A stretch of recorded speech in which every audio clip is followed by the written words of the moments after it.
실수가 없는 자라면 곧 온전한 사람이라 능히 온몸도 굴레 씌우리라. 우리가 말들의 입에 새갈 물리는 것은 우리에게 순종하게 하려고 그 온몸을 제어하는 것이라. 또 배를 보라. 그렇게 크고 광풍에 밀려가는 것들을 지극히 작은 키로서 사공의 뜻대로 운행하나니 이와 같이 혀도 작은 지체로 돼 큰 것을 자랑하도다. 보라, 얼마나 작은 불이 얼마나 많은 나무를 태우는가. 혀는 곧 불이요 불의의 세계라. 혀는 우리 주체 중에서 온몸을 더럽히고 삶의 수레바퀴를 불사르나니 그 사르는 것이 지옥불에서 나느니라. 여러 종류의 짐승과 새와 벌레와 바다의 생물은 다 사람이 길들일 수 있고 길들여 왔거니와 혀는 능히 길들일 사람이 없나니 쉬지 아니하는 악이요 죽이는 독이 가득한 것이라. 이것으로 우리가 주 아버지를 찬송하고 또 이것으로 하나님의 형상대로 지음을 받은 사람을 저주하나니 한 입에서 찬송과 저주가 나오는도다. 내 형제들아, 이것이 마땅하지 아니하니라. 샘이 한 구멍으로 어찌 단물과 쓴물을 내겠느냐.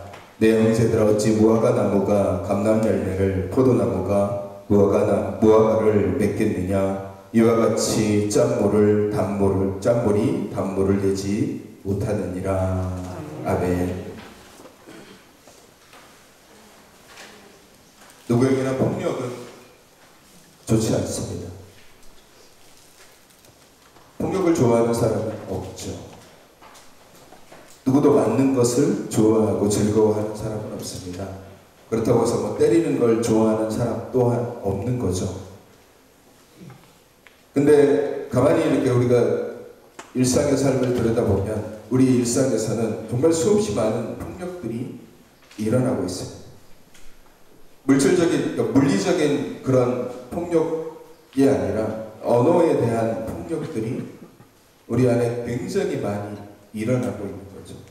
가족 가운데서도, 친구들 가운데서도, 이웃 가운데서도, 모르는 사람들 가운데서도, 그냥 마주대하는 그런 사람들 속에서도 폭력이 일어나지만 보이지 않는 그런 사이버상에서도 어마어마한 이런 대결과 폭력들이 셀 수 없이 벌어지고 있습니다. 어떨 때는 그것에 대한 중요함을 깨닫기도 하지만 어떨 때는 그것에 대해서 별로 크게 개의치 않을 때가 있습니다. 말이라는 게, 언어라는 게 우리의 삶 속에서 굉장히 중요한 부분을 차지하고 있음에도 불구하고 이 언어에 대해서 우리가 그닥 크게 받아들이거나 생각하지 않는 거죠. 그러니까 말 그대로 무심코 던진 돌에 개구리는 맞아 죽을 수 있는 것처럼 내가 무심코 내뱉는 말 때문에 그 사람이 낙심하고 좌절하고 상처입고 아파할 수 있다는 겁니다. 그래서 말이 정말 중요한 거예요. 하나님께서 세상을 창조하실 때에 뭘로 창조하셨습니까? 하나님의 손가락으로 뭔가를 그리셨나요?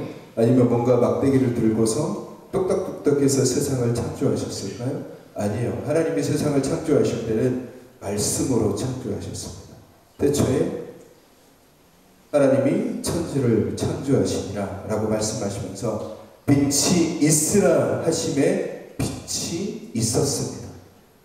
그러니까 하나님은 세상을 창조하실 때에 말씀으로 창조하셨죠. 그리고 그 말씀이 이 세상을 창조하시고 그리고 이 세상에 어지럽고 더러워진 것을 말씀으로 정화시키고 변화시키기 위해서 예수 그리스도를 이 땅에 보내주신 겁니다. 우리가 요한복음을 보시면 요한복음의 가장 첫머리 1장을 보시면 뭐라고 나와있냐면 태초에 말씀이 계시니라 이 말씀이 하나님과 함께 계셨으니 이 말씀은 곧 하나님이시니라 그가 태초에 하나님과 함께 계셨고 만물이 그로 말미암아 지은 바 되었으니 지은 것이 하나도 그가 없이 된 것은 없느니라 라고 말씀하고 계십니다. 태초에 예수님이 하나님과 함께 계셨고 그 로고스 하나님이 그 말씀으로 세상을 창조하신 거예요.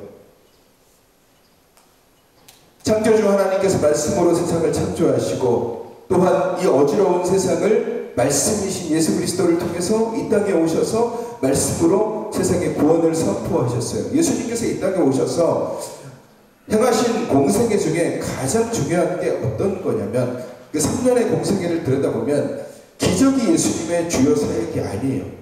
만약에 예수님의 기적이 예수님의 주요 사역이었으면 공생의 모든 순간순간을 그냥 다 기적만 행하셨겠죠.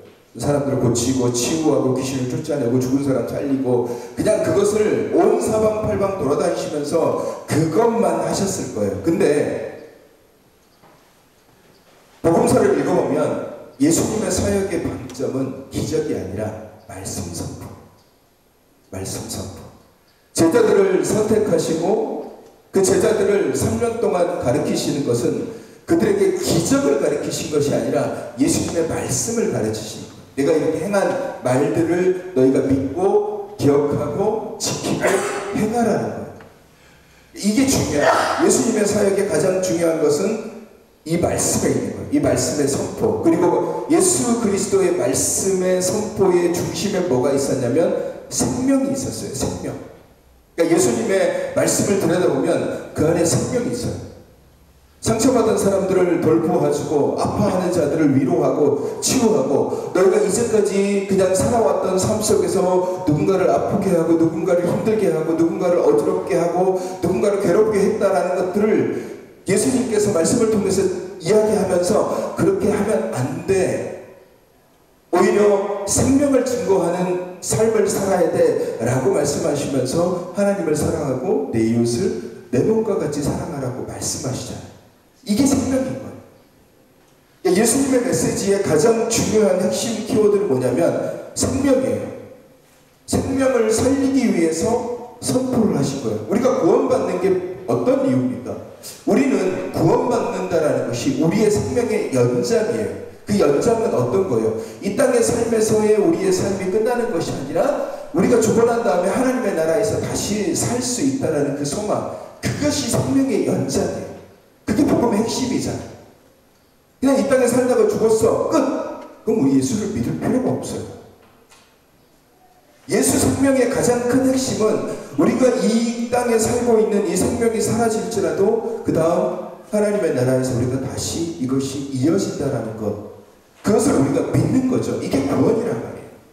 그러니까 예수님께서 가장 말씀 많이 하시는 게 바로 이거예요.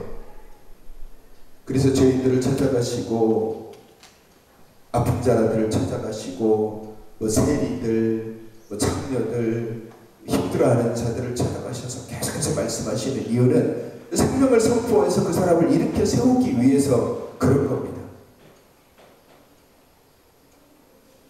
그렇기 때문에 우리는 그 주님을 본받는 사람이 돼야 돼요. 그리스도인이죠. 그리스도인이다라는 것은 예수를 닮아가는 삶. 우리는 예수처럼 살아야 돼요. 따라해볼까요? 예수처럼 살자. 예수처럼 살자. 예수처럼 말하자. 예수처럼 말하자. 우리의 삶의 모습은 그거예요. 나는 예수처럼 살아야 되고 예수처럼 말해야 돼. 예수님의 삶을 들여다보면서 우리가 성경을 왜 읽어요? 아, 예수님이 이렇게 행하셨구나. 예수님이 이렇게 말씀하셨구나. 그럼 나도 이렇게 살아야지. 나도 이렇게 행해야지. 그러기 위해서 우리가 성경을 보는 거지. 안 그러면 성경 말씀을 왜 보는 거예요? 마음의 위로, 마음의 양심. 마음의 위로와 마음의 양심은 어떻게 보면은 사람들이 음악을 통해서도 위로받는 사람들도 많고 격언이나 명언을 통해서 위로받는 사람이 많아요. 우리가 성경을 들여다보는 것은 예수를 알기 위해서 그런 거예요. 그리고 예수를 알고 예수님처럼 살아가기 위해서 우리가 성경을 보는 거예요. 그 말씀을 기억하는 거죠. 자, 예수님은 말을 굉장히 중요하게 했어요. 그리고 이 말을 단순하게 언어로 바라보지 않으시고 선포로 바라보셨어요. 선포. 그래서 예수님은 말씀을 선포하세요. 선포. 자, 우리 그리스도인들도 마찬가지입니다. 우리가 말하는 이 말을 단순한 언어, 말이라고 생각하면 안 돼요. 이게 우리가 행하는 그리스도께서 우리에게 주시는 선포다라고 생각하고 말을 하셔야 돼요. 말은 굉장히 중요하죠. 말이 왜 중요하냐면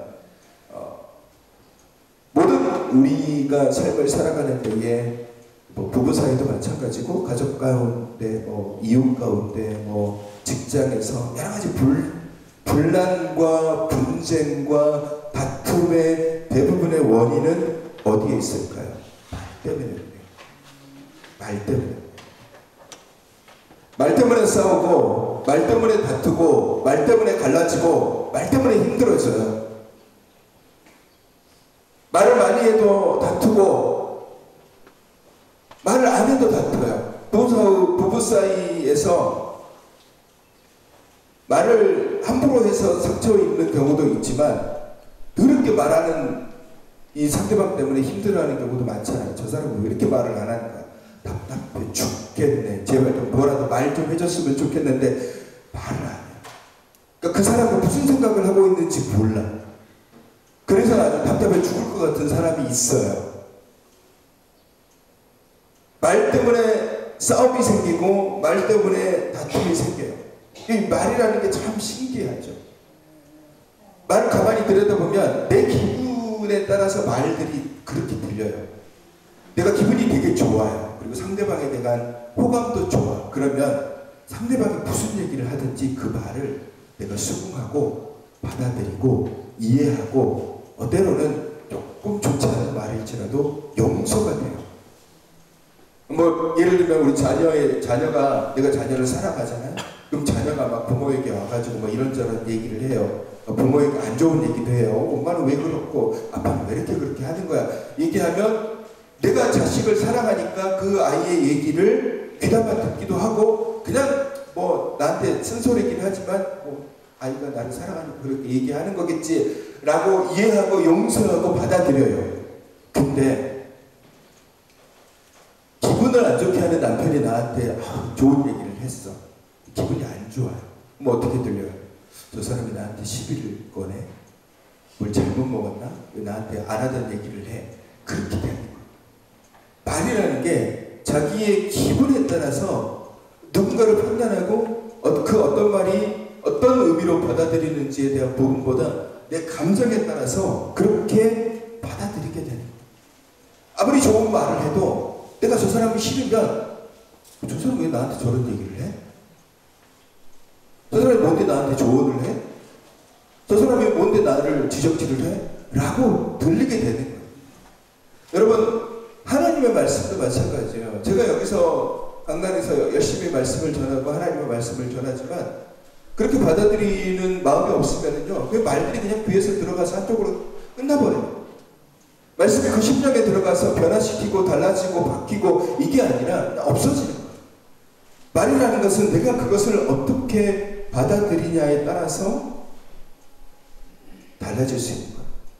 그러면 말은 하는 사람도 중요하고 듣는 사람도 중요해요. 그러니까 말이라는 게 그래서 쉽지 않다는 거예요. 그래서 쉽지 않다는 거예요. 오늘 말씀을 보시면은요, 이 야고보서 3장 1절부터 12절 말씀은 말에 대해서 정말 함축적으로 우리에게 얘기를 해주고 있어요. 그러면서 어떤 얘기를 하냐면 2절 말씀을 보면 우리가 다 실수가 많으니 만일 말에 실수가 없는 자라면 곧 온전한 사람이다. 말에 실수가 없는 사람은 온전한 사람이라고 했어요. 그러니까 말에 실수가 없는 사람이라는 것은 하는 말도 그렇고 듣는 말도 그래요. 똑같아요. 하는 말도 선하고 생명력이 넘치는 말이어야 되고 또 다른 사람이 나에게 하는 말들이 때로는 찌르고 때리고 막 이렇게 상처 주는 말일지라도 거기에 대해서 그냥 고지것대로 받아들여서 상처 입고 아파하는 것이 아니라 그냥 때로는 이해하고 때로는 포용하고 때로는 용서하고 때로는 받아들이고 그것을 대범하게 다 치울 수 있는 것, 이런 사람이 말에 실수가 없는 사람입니다. 말을 계속 담아두고 말을 계속 내가 저 사람이 나한테 안 좋은 얘기했어. 그 속에 계속 담아두고 있는 사람. 그러다 나중에 어떤 결정적인 계기가 되면 그걸 가지고 또 트집을 잡아서 서로 다투고 싸우고 그러다 보니까 그게 계속 남아서 다툼이 되고 싸움이 되는 거예요. 그래서 오늘 누구나 다 실수가 많지만 만약 실수가 없는 사람은 온전한 사람이에요. 근데 결론적으로 말씀드리면 이 땅에 온전한 사람은 없어요. 없어요. 절대로 있을 수가 없어요. 성경에 그렇게 기록하고 있잖아요. 의인은 없나니 하나도 없다라고 기록하고 있어요. 온전한 사람은 있을 수가 없어요. 우리가 온전해지려고 노력하는 과정이고 온전해지기 위해서 계속해서 우리를 자라가게 하는 과정일 뿐이지 이 땅에 온전한 사람은 없습니다. 별거 아닌 말에도 사람들은 상처받고 별거 아닌 소리에도 힘들어하고 별 생각 없이 한 말을 가지고 머릿속에 혼자 계속해서 곱씹어보고 곱씹어보다가 결국 그 말에 넘어지고 쓰러지고 저 사람 왜 나한테 저런 얘기를 했지? 왜 저런 얘기를 나한테 했지? 왜 저런 말을 나한테 했지? 왜 저런 소리를 나한테 했지? 계속해서 자기 머릿속으로 계속 그것들을 또 생각하고 또 생각하고 또 생각하다가 결국 자기도 모르게 그 소리 별거 아닌 소리였는데 그냥 넘어가도 되는 소리인데 거기에 스스로가 상처받아요. 아까도 얘기했듯이 말을 안 했는데 말을 안 한 것 때문에 상처받아요. 그래서 말이라는 게 참 어렵습니다. 그리고 그리스도인에게서 이 언어는 되게 어려운 부분이에요. 오늘 본문 3절 말씀에 보면 말들의 입에 재갈 물리는 것은 우리를 순종하게 하려고 그 온몸을 제어하는 것이다 라고 말씀하고 있어요. 말에 재갈을 물려서 그 말을 통제하고 제어합니다. 재갈을 물림으로 인해서 이 말이 자기 뜻대로 행동하는 것이 아니라 재갈 물리는 사람에 의해서 이리 가고 저리 가고 멈추거나 달리거나 하는 것들을 이 재갈을 통해서 제어가 되는 거예요. 그런 것처럼 우리가 내뱉는 말도 우리가 제어하기 위해서 스스로 재갈이 물려져야 돼요. 그러니까 재갈이 물려진다는 것은 한 번 더 생각하고 두 번 더 생각하고 세 번 더 생각해야 된다는 거예요. 내가 입이 있다고 해서 그냥 아무렇게나 내뱉어서는 안 되는 거예요. 근데 내가 아무렇게나 내뱉은 말 때문에 얼마나 많은 사람들이 상처 입고 아파. 근데 중요한 거는 말을 한 본인은 그 말의 영향력을 잘 모를 때가 있어요. 이게 제일 무서운 거예요. 그리고 안타까운 거죠. 본인이 한 스스로의 말에 대한 영향력을 잘 모르는 경우들이 많아요. 진짜 모릅니다. 내 말로 인해서 얼마나 많은 사람들이, 그러니까 그 사람이 얼마나 힘들어할 것인지에 대해서 이해하지 못해요. 깨닫지 못합니다. 그러니까 하는 거죠. 말에 힘이 있다는 사실에 대해서도 잘 몰라요. 여러분, 우리의 말은 힘이 있어요. 어린아이라고 해서 말하는 게 힘이 없을 것 같습니까? 갓 태어난 아이의 한마디 말 때문에 부모가 웃잖아요. 얼마나 힘이 있어요.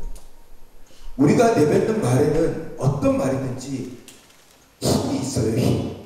내가 그냥 쓸데없이 주절거리는 말 그 한마디에도 힘이 있단 말이에요. 왜냐하면 그 듣는 사람이 있기 때문에 그래요.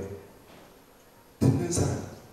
우리가 말을 혼잣말로 그냥 아무도 없는 곳에서 혼자 그냥 조갈조갈 거리는 거, 이거는 뭐 그냥 별거 아니니까, 나 혼자 하는 말이니까 별거 아니야, 아무렇지 않아, 아무런 영향력이 없어 라고 생각할 수 있지만 천만의 말씀이요. 그 누가 들어요? 내가 듣잖아요. 내가 들어요. 아무도 없는 공간에서 나 혼자 넋두리 하듯이 내뱉는 말들이 좋은 말일 가능성은 없죠. 나는 왜 이럴까? 내 모습은 왜 이럴까? 나는 왜 이렇게 살아갈까? 나는 왜 앞길 게 없어? 우리 스스로 자기 부정에 대한 얘기들을 하잖아요. 그걸 누가 들어요? 아무도 듣는 사람이 없으니까 이 영향력이 없겠지라고 생각하지만 천만의 말씀 누가 들어요? 내가 듣잖아요. 그 말의 영향력을 누가 받아요? 내가 받아요. 그 부정의 영향력을 스스로가 받는단 말이에요. 그러니까 말이라는 것은 내 입에서 내뱉어지는 순간에 내가 됐든 혹은 타인이 됐든 누구에게나 다 영향을 받을 수밖에 없는 거예요. 영향을 받을 수밖에 없는 거죠. 그래서 그 영향력을 어떻게 쓰느냐가 중요합니다. 이거를 부정적으로 사용하느냐 혹은 악하게 사용하느냐 아니면 이걸 긍정적으로 사용하느냐 아니면 생명력 있게 사용하느냐가 되게 중요한 거예요. 어떤 말에는 생명력이 있고 어떤 말에는 죽음의 기운이 있어요. 어떤 말에는 남을 보듬어 주지만 어떤 말에는 찌르고 있어요. 근데 문제는 말을 내뱉는 본인이 그것이 무엇인지를 잘 깨닫지 못하는 경우가 있다는 거예요. 내가 내뱉는 말이 누군가를 찌르고 있는지 혹은 누군가를 보듬고 있는지를 잘 모르고 내뱉어요. 그게 제일 문제예요. 아까도 제가 말씀드렸듯이 그냥 모르고 얘기하는 사람이 제일 안타깝고 또 한 가지 굉장히 무서운 거예요. 굉장히 무서워요. 폭력이라는 것은 아까도 말씀드렸지만 주먹으로 때리고 칼로 찌르고 베고 그게 폭력이 아니에요. 몸에 상처가 나는 거 그거는 그냥 상처 나중에 약 바르고 꼬매고 뼈가 부러지면 시간이 지나면 아물어요. 붙어진단 말이에요.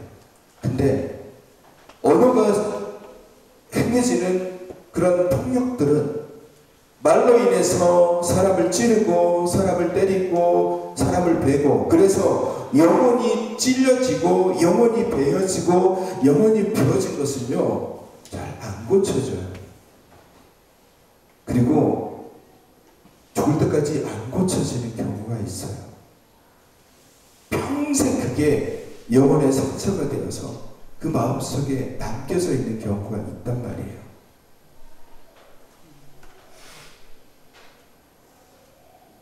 그래서 언어가 되게 중요한 거예요. 언어가. 말의 힘이라는 게 그래서 중요한 거예요.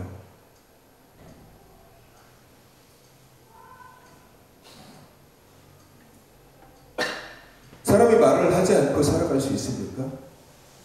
여러분 말을 하지 않고 살아갈 수 있어요? 나 이렇게 말이 중요하니까 말하지 말고 살아야지 라고 하면서 그냥 입 꾹 다물고 살아갈 수 있어요? 물론 내가 이제부터 말 안 해야지. 시작. 옆으로 꾹 하면서 말하기 시작하는 거야. 불평이 생겨도 저거 입이 근질근질해가지고 참을 수가 없어요. 여러분 불교에 보면 무건수행하는 스님들이 있단 말이에요. 처음에는 그거에 대해서 뭐 그럴 수 있지라고 생각했는데 생각해보니까 이 무건수행이라는 게 굉장히 어려운 일이에요.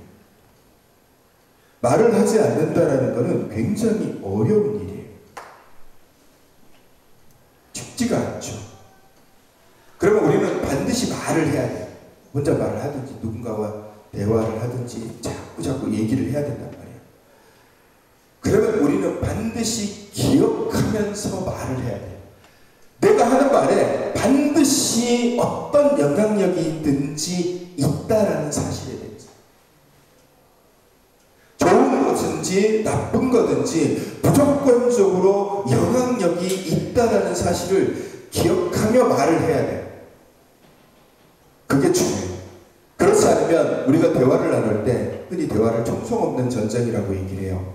왜냐하면 누군가의 대화를 들어보면 뭐 별거 아닌 얘기를 이렇게 할 때에 겉으로 보기에는 별거 아닌 대화를 하는데 제가 가끔씩 가까운 분들끼리 하는 대화들을 이렇게 들어보면 되게 친한 사람들끼리 막 주고받는 대화를 들여다보면 자기들끼리는 일상의 대화예요.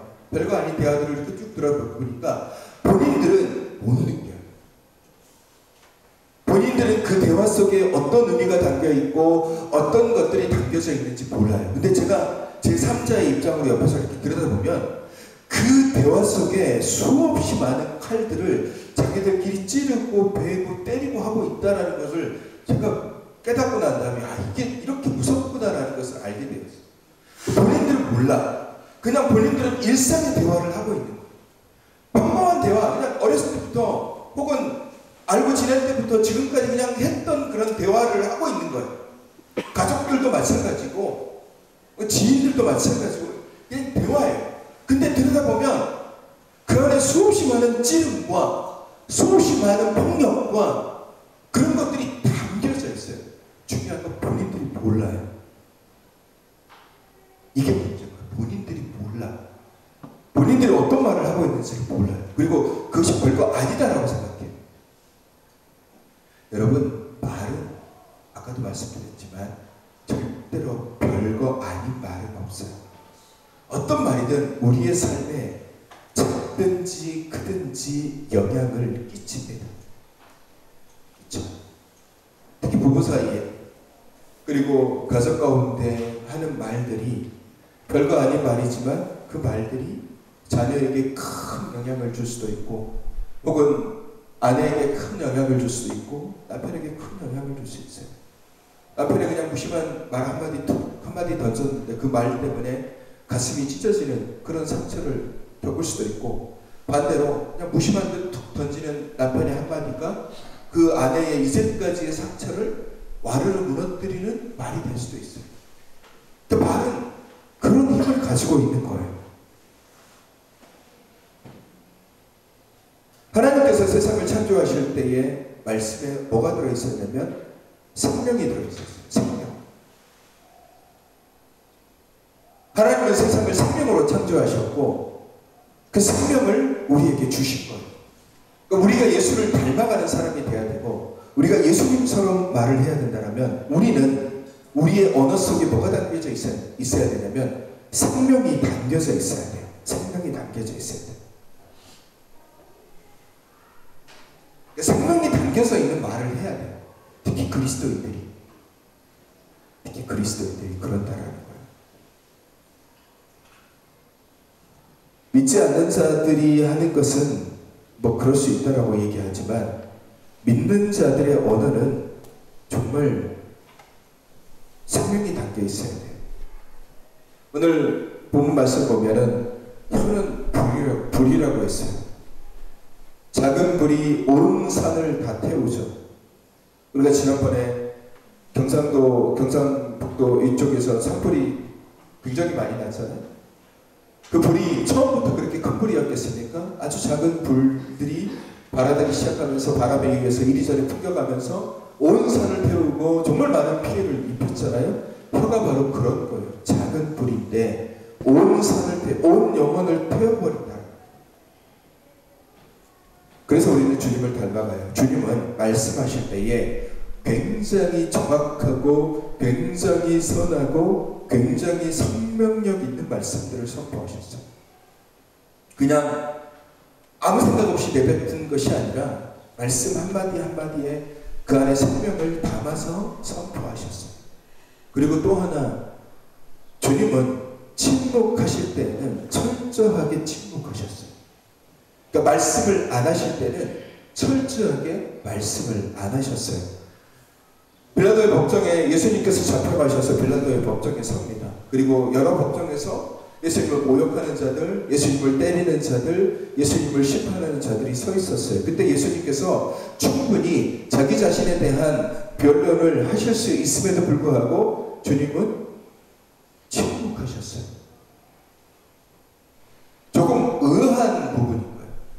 예수님의 공생에 3년을 따라가다 보면 예수님은 예수님의 반대되는 그 대적들, 바리새인들, 제사장들, 사두개인 이 사람들이 막 시비를 걸 때에 예수님께서 말씀으로 같이 대화하고 대적하고 그것을 생명으로 바꿔놓으신 일들을 많이 행하셨어요. 근데 마지막 시기에 잡히셨을 때부터는 예수님께서 그때부터는 침묵으로 일관하신다는 침묵. 꼭 필요한 말씀 외에는 정말 하지 않으세요. 복음서를 보시면, 그러니까 성경을 보시면 예수님의 말씀은 빨간색이에요. 설마 이거 모르시는 분들은 없으셨겠죠? 예수님의 말씀은 빨간색인데 복음서의 앞부분, 대략 마태복음 같은 경우는 한 26장까지 보면 빨간색이 줄을 이뤄요. 왜냐하면 대부분의 예수님의 말씀들이 기록되어져 있으니까. 근데 예수님이 잡히시고 난 다음부터는 빨간색이 거의 없어요. 왜? 그때부터 예수님이 침묵하시고 말씀을 안 하신단 말이에요.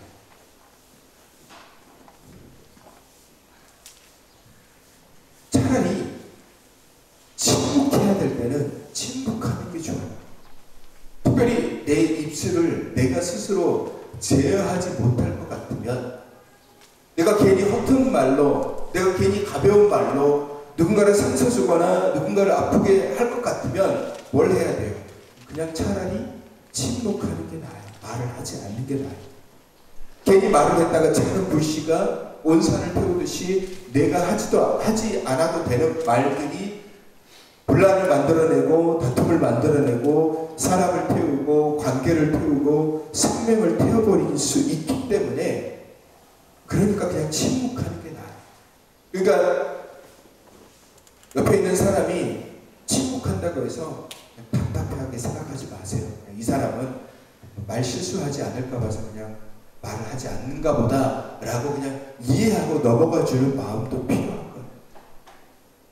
예수님은 적절한 상황에서 적절한 말씀을 하셨어요.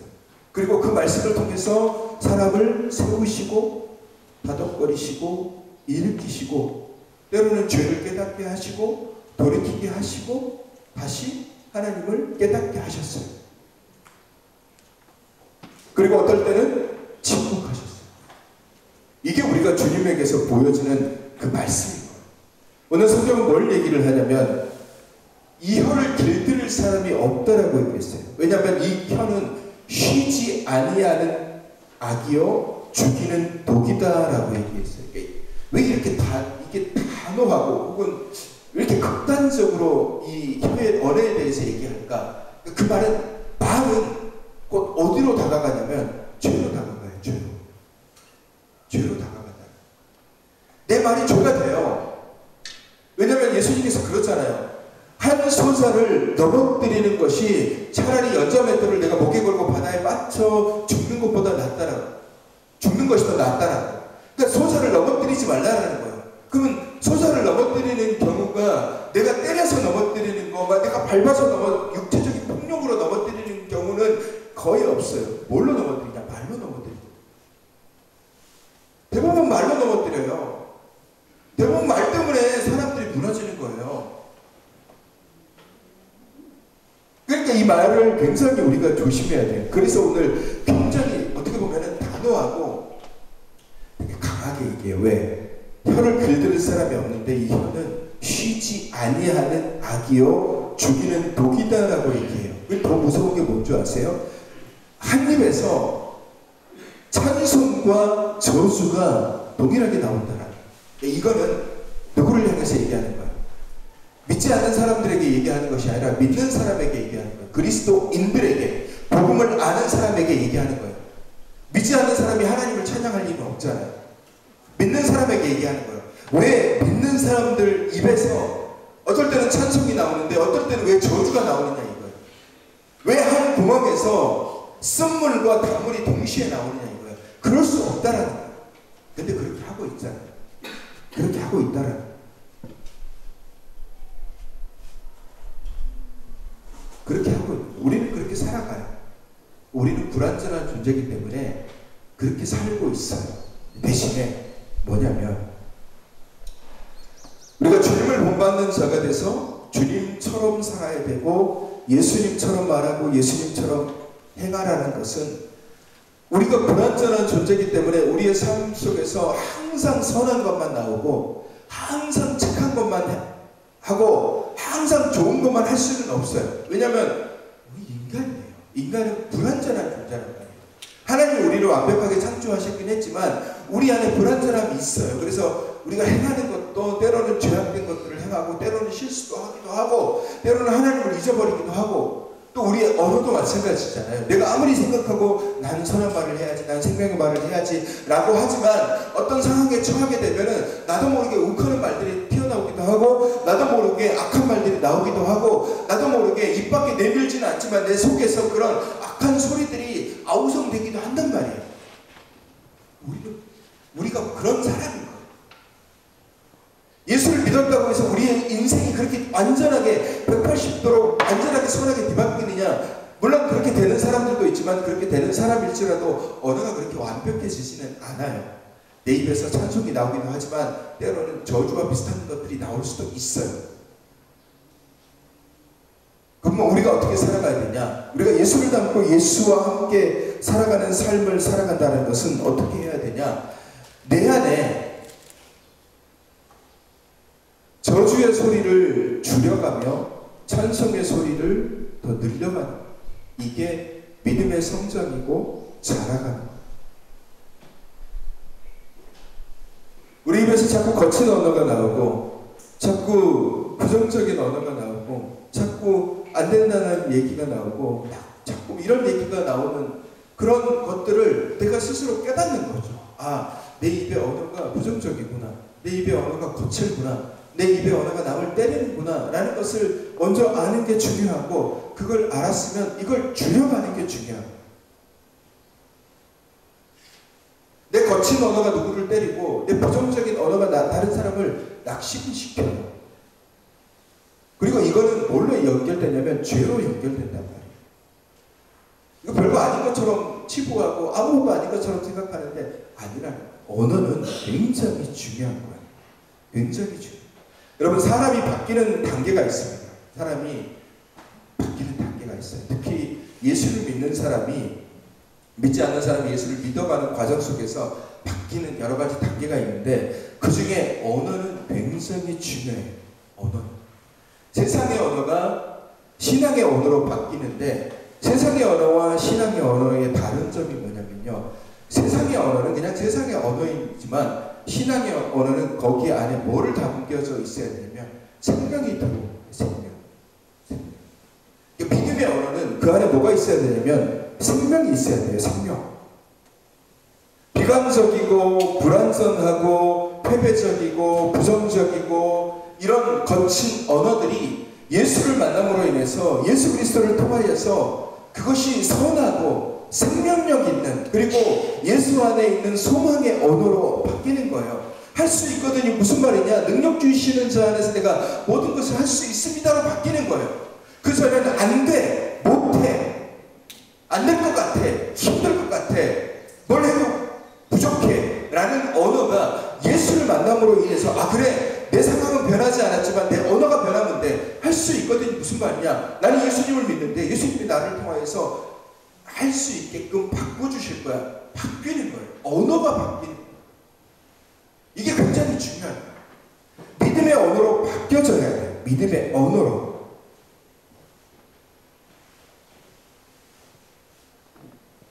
사랑하는 성도 여러분, 우리 언어는, 우리 말은 말을 많이 하지 않는 것들이 중요하긴 하지만 그렇다고 말을 안 하고 살 수는 없잖아요. 나 혼자 무건소염한다고 해서 다른 사람이 나에게 말을 안 거는 것도 아니잖아. 다 말을 걸어 이야기를 한단 말이야. 나도 이야기를 해야 돼. 가정에서 남편하고도 대화해야 되고 아내하고도 대화해야 되고, 할 말이 없으면 밥 줘, 이거라도 해야 되잖아. 배고파, 이거라도 해야 되잖아.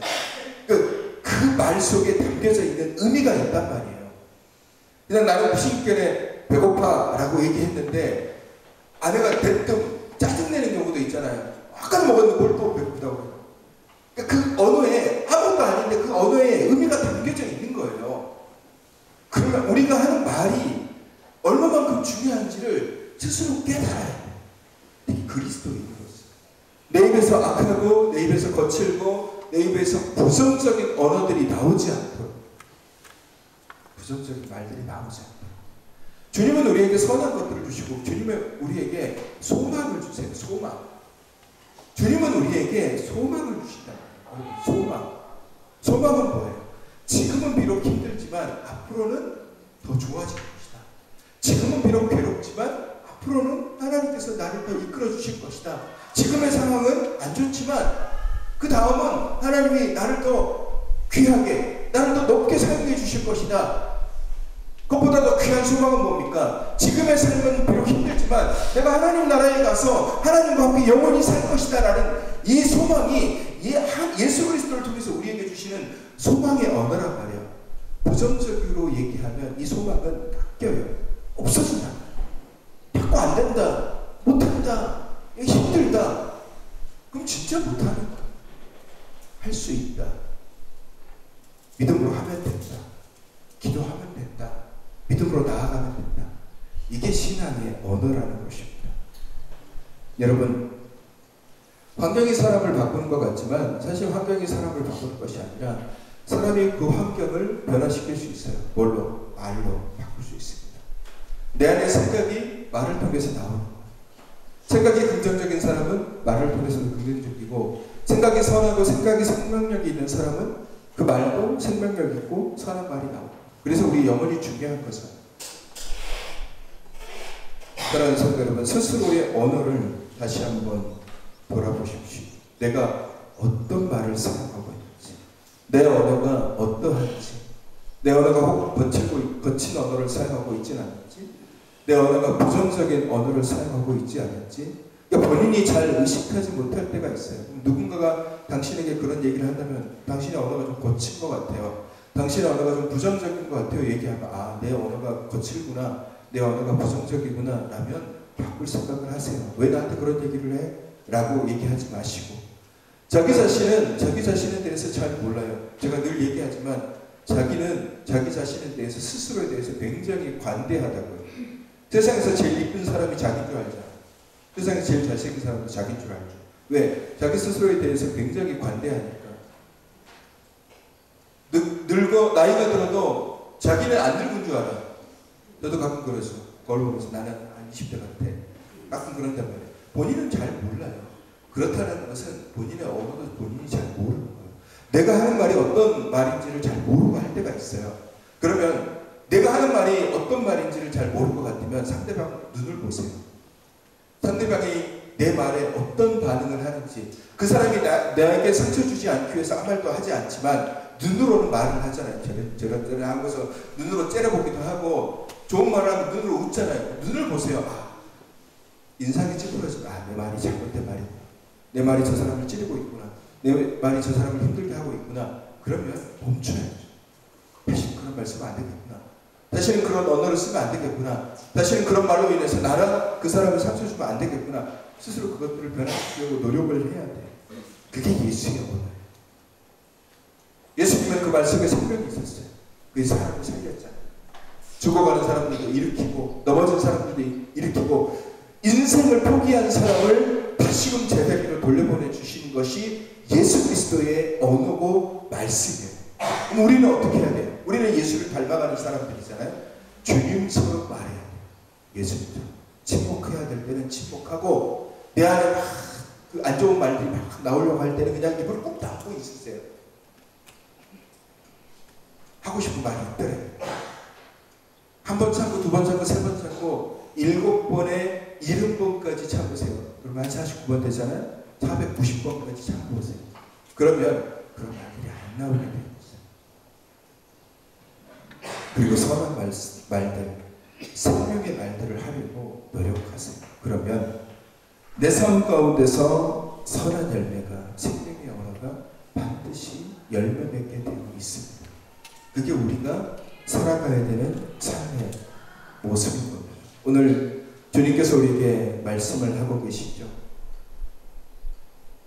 오늘 야고보서 기자를 통해서 우리에게 말씀하고 계십니다. 혀는 작은 불로서 온 산을 태우고 불사르게 합니다. 그냥 내버려두면 온 사람들을 다 휩쓸게 하고 넘어뜨리고 아프게 해요. 그렇게 말을 굉장히 조심스럽게, 그리고 생명력 있는 말들, 사랑하는 예수님을 닮아가는 말들, 특히 가족 가운데, 특히 나랑 잘 알고 있는 사람에게 더더욱 말을 선하게 하도록, 조심하게 하도록, 또 생명력 있게 하도록 주의하면 우리 안에 그 생명력이 다른 사람들에게 전해지고 내가 예수의 사람인지를 다른 사람들도 알게 되는 것입니다. 이 귀한 언어, 말을 곱게 하시고 말을 선하게 하시고 주님의 언어로, 주님의 마음으로 말씀을 하십시오. 그러면 주님이 그 언어를 통해서 나도 살리고 내 앞에 있는 사람, 우리 가족, 이웃, 많은 사람들을 그 언어로, 그 말로 살리고 회복시키시고 믿음의 귀한 열매를 맺게 해주실 것입니다. 좋은 말을 사용하시고 선한 말을 사용하시고 주님의 말씀을 사용하시는 저와 여러분이 되시기를 주님의 이름으로 축원합니다. 지금 우리 함께 기도하면 걸어가신 주님, 우리가 주님을 닮아가기를 원합니다. 주님의 말씀엔 생명이 있고 그리고 그 생명의 선포가 많은 사람들을 살렸습니다. 넘어진 자들을 일으켜 세웠고 세상 끝에 있는 사람들을 다시 제자리로 돌리고 인생을 포기한 사람들을 다시 회복시켜 주셨습니다. 주님, 오늘 나의 원하는, 나의 말은 어떠한가요? 내 말은 여전히 거칠고 부정적이고 세상과 똑같다면 나로 인해서 얼마나 많은 사람들이 상처입고 아파하고 힘들어하겠습니까? 주님, 내 언어가, 내 말이 어떤지를 깨달아 알게 하시고 만약 내 언어가 아직 변화되지 못하고 내 말이 불과 같이 영혼을 태우고 관계를 태우고 생명을 태운다면 나를 변화시켜 주셔서 이제 내 언어가 세상의 언어가 아니라 주님의 언어가 되기를 간절히 원합니다.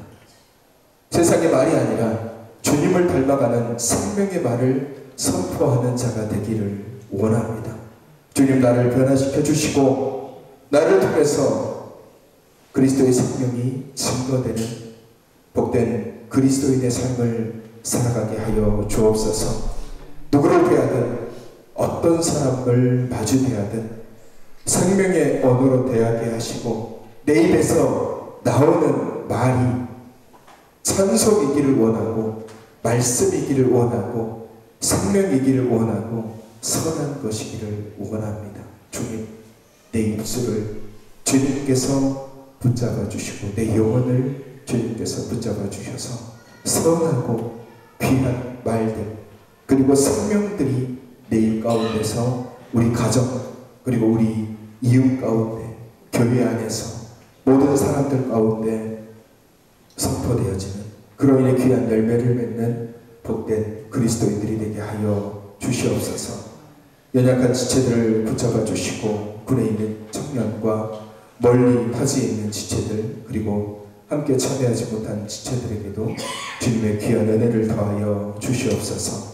이제는 우리 주 예수 그리스도의 은혜와 하나님 아버지의 사랑하심과 성령님의 교통하심이 주님을 본받아 우리 입술의 선함과 우리 입술의 생명으로 많은 사람들을 세우고 살리고 일으키는 생명의 말을 선포하기로 다짐하는 주님의 귀한 백성들 위에 이제부터 영원까지 함께 하시기를 간절히 축원하옵나이다.